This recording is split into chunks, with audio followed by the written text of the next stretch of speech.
Clauses can be defined as a subject and a verb. A clause is a subject and a verb. And we have two different types of clauses which go to make up actually three different types of sentences, or four different types of sentences rather, excuse me, which I'll explain in just a moment. Let's start with our first clause, which is an independent clause. I ran would be an independent clause. It's a sentence by itself. It also has a subject and a verb. So if it has a subject and a verb and it's a sentence, then it's an independent clause. It stands on its own. It's independent. It doesn't depend on anything or anyone to exist.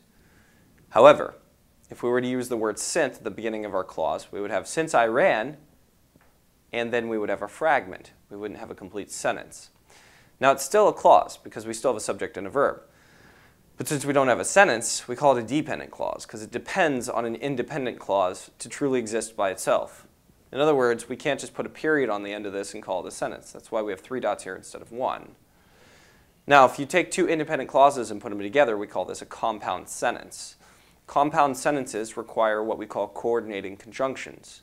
And a good way to remember this is fanboys, which is for, and, nor, but, or, yet, so. Those are all your coordinating conjunctions.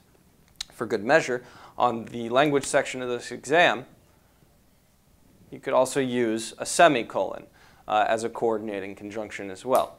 So some different stylistic rules lead to different things, but just so you know, on your test, these are the ones that are relevant to you.